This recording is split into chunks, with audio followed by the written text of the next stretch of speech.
A couple goes to the town hall to get married.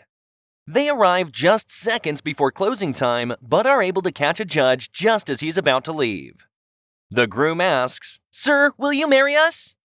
The judge says, "First, you'll need to go to the town clerk and get a marriage license."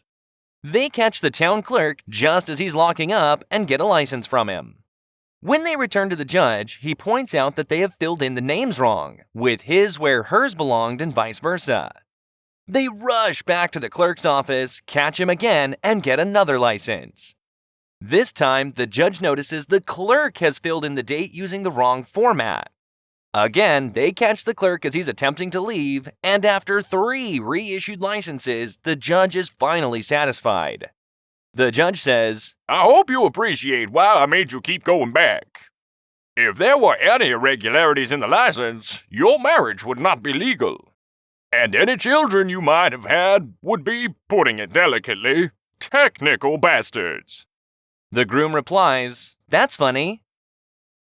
That's exactly what the clerk called you." An old man lives alone on a farm in Idaho. He wants to spade his potato garden, but he's getting older, and it has become very difficult for him. His only son, Bubba, who used to help him, was in prison. So the old man wrote a letter to his son and described his predicament. "Dear Bubba, I'm feeling pretty bad because it looks like I won't be able to plant my potato garden this year. I'm just getting too old to be digging up a garden plot. If you were here, all my troubles would be over. I know you would dig the lot for me." A few days later, he received a letter from his son. "Dear Dad, for heaven's sake, don't dig up that garden. That's where I buried the bodies." At 4 o'clock the next morning, FBI agents and local police showed up at the old man's farm and dug up the entire area without finding any bodies. They apologized to the old man and left. That same day, the old man received another letter from his son. "Dear Dad, you can go ahead and plant the potatoes now." A man wakes up and looks at his clock. It's 7:07 a.m. He gets out of bed, goes downstairs, and glances at his calendar. It's July 7th, the 7th day of the 7th month. As he steps outside, he notices bus number 7 going by. He walks to a coffee shop and orders a coffee and a bite to eat, and the bill comes to $7.77. The man thinks, All these sevens? I think the universe is trying to tell me something." So, feeling that maybe this is his lucky day, the man cuts out early from work and goes to the racetrack. He reads the racing schedule and sees that in the 7th race, horse number 7 is called Lucky 7. The man can't believe it. He runs up to the teller and bets all his money on the horse. The horse came in 7th. A burglar breaks into a house one night. He shines his flashlight around, looking for valuables, when a voice in the dark says, "Jesus knows you're here." He nearly jumps out of his skin, clicks his flashlight off, and freezes. When he hears nothing more, he shakes his head and continues. Just as he pulls the stereo out to disconnect the wires, clear as a bell, he hears, "Jesus is watching you." Startled, he shines his light around frantically, looking for the source of the voice. Finally, in the corner of the room, his flashlight beam comes to rest on a parrot. "Did you say that?" He hisses at the parrot. "Yes." The parrot confesses, then squawks. "Rah, I'm just trying to warn you that he's watching you." The burglar relaxes. "Warn me, huh? Who in the world are you?" "Moses." Replies the bird. "Moses?" The burglar laughs. "What kind of people would name a bird Moses?" The parrot replies. "Rah, the kind of people who would name a Rottweiler Jesus." 3 bulls heard the rancher was bringing in another bull onto the ranch. The first bull says, "I've been here 5 years. I'm not giving this new bull any of my 100 cows." The second bull added, I've been here 3 years and I've earned my right to 50 cows. I'm keeping all my cows.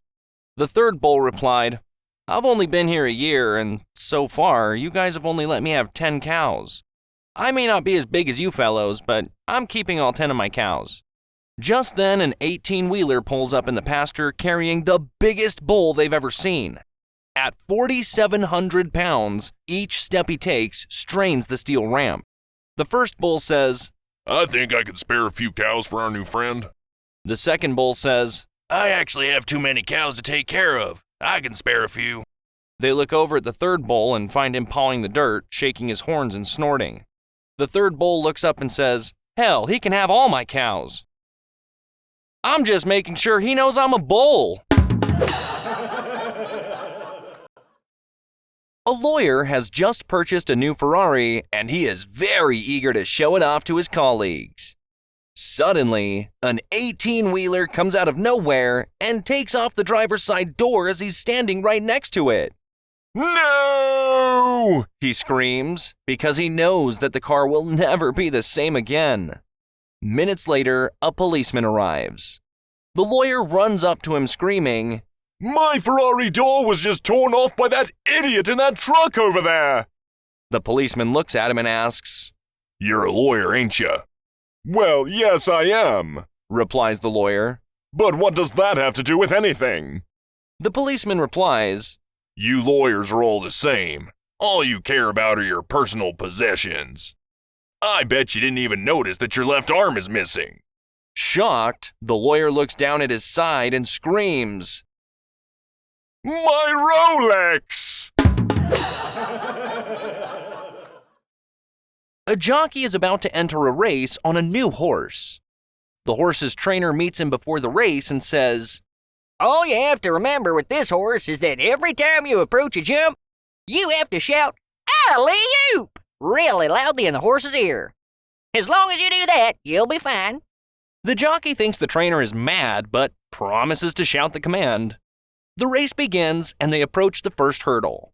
At first, the jockey ignores the trainer's ridiculous advice, and the horse crashes straight through the center of the jump. So, as they approach the second hurdle, the jockey, somewhat embarrassed, whispers, Alley-oop, in the horse's ear.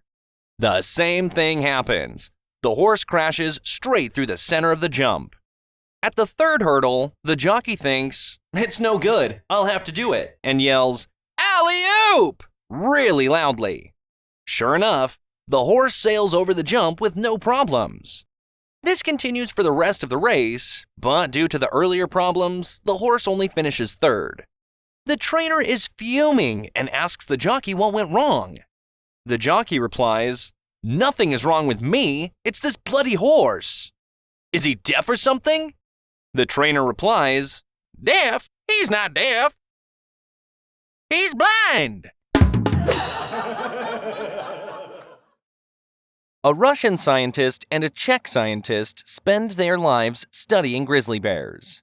Each year, they petition their respective governments to allow them to go to Yellowstone Park to study the bears. Finally, their request is granted, and they immediately fly to the United States to visit Yellowstone Park. When they report to the ranger station, they are told that it is the grizzly mating season and it is too dangerous to study the animals. The scientists plead that this is their only chance, and finally the ranger gives in. The Russian and the Czech are given cell phones and are told to report in every day. For several days, the scientists call in as requested. Then, on the fourth day, there is no phone call. The rangers mount a search party and find the camp completely ravaged, with no sign of the missing men. They find bear tracks and follow the trail of a male and female bear. Eventually, they locate the female bear and decided they must put the animal down to find out if she has eaten the scientists. When they open the stomach, they find the remains of the Russian scientist. One ranger turns to the other and says, You know what this means, don't you? The other ranger responds, Of course I do. The check is in the mail.